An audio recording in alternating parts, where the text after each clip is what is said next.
అనుదినం దేవునితో.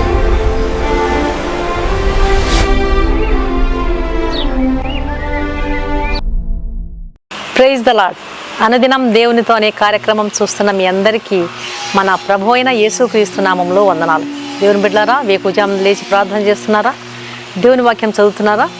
ఈరోజు దేవుడు మనతో వాక్య భాగాన్ని ధ్యానించుకుందాం. యాకోబు రాసిన పత్రిక 1వ అధ్యాయము 12వ వచనం. శోధన సహించువాడు ధన్యుడు, అతడు శోధనకు నిలిచిన వాడై ప్రభువు తన్ను ప్రేమించు వారికి వాగ్దానం చేసిన జీవ కిరీటం పొందును. ఒకసారి ఒక మనవడు సెలవుల్లో తన తాత దగ్గరికి వచ్చాడంట. తాత దగ్గరికి వచ్చి, తాతయ్య, నేను పెద్దవాడిని అయిన తర్వాత చాలా గొప్పవాడిని అవుతాను, కానీ ఏం చేయాలి? నేను సక్సెస్ఫుల్గా ఉండాలంటే ఏం చేయాలో చెప్పు తాతయ్య అన్నాడంట. దానికి ఆ తాత నవ్వి ఆ చిన్న పిల్లవాడిని దగ్గరలో ఉన్నటువంటి ఒక నర్సరీ దగ్గరికి తీసుకుపోయినాడంట. ఆ నర్సరీలో 2 చిన్న మొక్కలు కొని ఇంటికి తీసుకుని వచ్చి ఒక మొక్కను పూల కుండీలో నాటి ఇంట్లో పెట్టినాడంట. ఇంకొక మొక్కను బయట నాటినాడంట. ఆ పిల్లవాడు, తాతయ్య, నేను సక్సెస్ఫుల్గా ఎదగాలంటే లైఫ్లో నేను సక్సెస్ సాధించాలంటే ఏం చేయాలో చెప్పు తాతయ్య అని మళ్ళీ అడిగినాడంట. దానికి ఆ తాత నవ్వి, బాబు, ఈ 2 మొక్కలు ఉన్నాయి కదా, మనము నర్సరీ నుంచి 2 మొక్కలు తీసుకొచ్చినాము. ఒకటి కుండీలో పాతి పెట్టి ఇంట్లో పెట్టినాము, ఇంకొకటి బయట నాటి పెట్టినాము. ఈ రెండిట్లో ఏది బాగా పెరుగుతుందో చెప్పగలవా అన్నాడంట. దానికి ఆ చిన్న కుర్రవాడు కాసేపు ఆలోచించి, దీంట్లో చెప్పడానికి ఏముంది తాతయ్య, ఇంట్లో ఉన్న చెట్టు బాగా పెరుగుతుంది.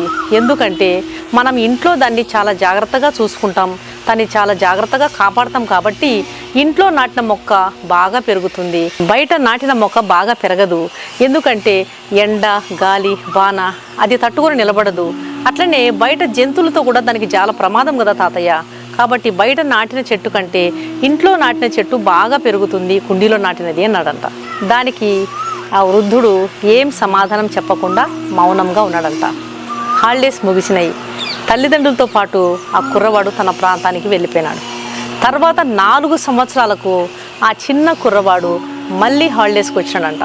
తాత దగ్గరికి వచ్చి తాను వేసిన ప్రశ్ననే, తాతయ్య, పోయినసారి నేను వచ్చినప్పుడు నీకు ఒక ప్రశ్న వేసినాను, జీవితంలో సక్సెస్ సాధించాలంటే నేనేం చేయాలి?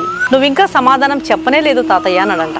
దానికి ఆ తాతయ్య అన్నాడంట, పోయినసారి నువ్వు వచ్చినప్పుడు మనం మొక్కలు నాటినాం కదా, ఆ మొక్కలను ఫస్ట్ నువ్వు చూడు, దాని తర్వాత నేను సమాధానం చెప్తాను అని నాటిన మొక్కల దగ్గరికి ఆ కుర్రవాడిని తీసుకుని వెళ్ళినాడంట. ముందుగా ఇంట్లో నాటిన మొక్క దగ్గరికి వెళ్ళినారంట. నాటినటువంటి మొక్క కొద్దిగా పెరిగిందంట. పెరిగినటువంటి ఆ మొక్కను చూసి పిల్లవాడు చాలా సంతోషించాడంట.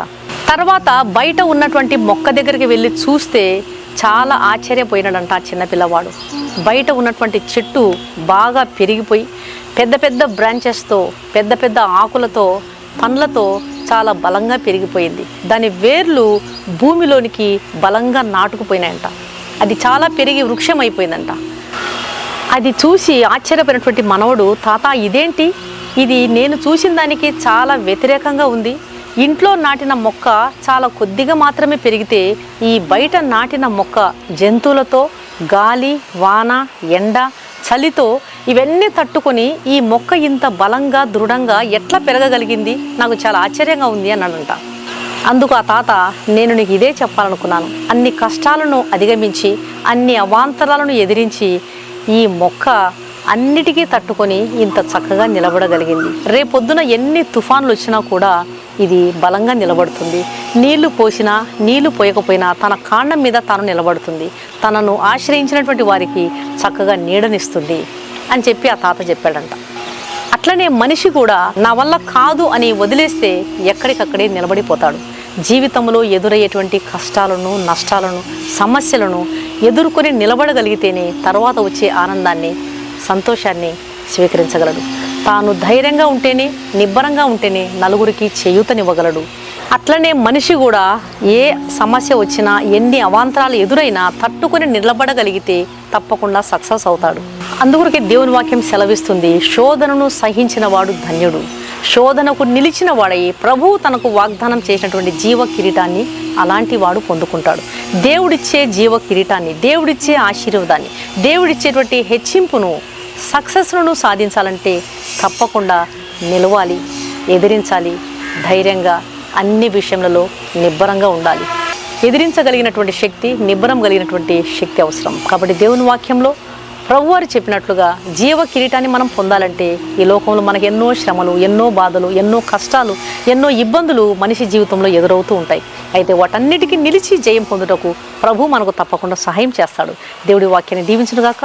కళ్ళు మూసుకోండి, ప్రార్థన చేస్తాను. పరిశుద్ధుడైన తండ్రి, ప్రేమగల నాయన, నీకు స్తోత్రములు ప్రభువా. శోధనను సహించువాడు ధన్యుడన్నారు. శోధనకు నిలిచిన వాడై ప్రభు తనకు వాగ్దానం చేసినటువంటి జీవ కిరీటాన్ని పొందును అని వాగ్దానం ఇచ్చిన దేవానికి వందనాలు. ఎంత మంచి దేవుడు నాయన. అవును నా ప్రియమైన తండ్రి, లోకంలో జరిగేటువంటి ఈ శోధనలు, ఎదుర్కొనేటువంటి కష్టాలు, కన్నీళ్ళు, వాటన్నిటి గుండా మేము నడుస్తున్నప్పుడు నిలిచి జయించుటకు నిబ్బరమైన బుద్ధి మాకు మీరు దయచేయండి. ఆ మొక్క, గాలి, ఎండ, వాన, చలి, జంతువులు అన్ని విషయంలో తట్టుకొని నిలబడగలిగి ఎంతో గొప్ప మహావృక్షం అయిపోయి పండ్లతో భూమి లోపలికి చొచ్చుకుపోయిన వేర్లను కలిగి ఉంది. మేము కూడా నీ సన్నిధిలో ఫలించాలంటే తప్పకుండా అలాంటి బలమైన వ్యక్తులుగా ఉండాలి. ప్రభువా, మాలో ఉన్న విశ్వాసము నీలోనికి చొచ్చుకుపోయి బలంగా, దృఢంగా ఉండటకు సహాయం చేయండి. మీరే కరుణించండి తండ్రి. నిబ్బరమైనటువంటి బుద్ధిని దయచేయండి. ఆ చెట్టు తన్ను ఆశ్రయించినటువంటి వారికి చక్కగా నీడనిస్తుంది, సహాయకరంగా ఉంటుంది. అలాగా మా జీవితాల్లో కూడా ప్రభువా, ఎంతమంది నాయన మా దాపనకు వచ్చి ఉంటారో వాళ్ళందరికీ కూడా సహాయకులుగా, ప్రార్థనా పరులుగా, వారి అంశాలన్నిటి కొరకు భారంగా ప్రార్థించేటువంటి కృప మాకు మీరు దయచేయండి, సహాయం చేయండి. మేము నిబ్బరంగా ఉంటేనే నలుగురికి కూడా మేము చేయూతనివ్వగలం. కాబట్టి అన్నిటికీ ఎదుర్కొని నిలబడగలిగి మీరిచ్చే జీవ కిరీటాన్ని పొందే కృప దయచేయమని యేసు నామమున అడిగి వేడుకుంటున్నాను తండ్రి, ఆమేన్.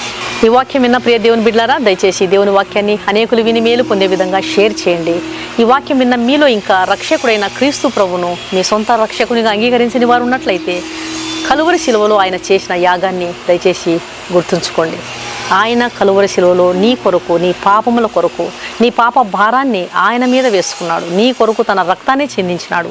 ఆయన రక్తంలో కడుగబడకపోతే ఒక పాపికి రక్షణ లేదు, నిరీక్షణ లేదు, పాప క్షమాపణ లేదు.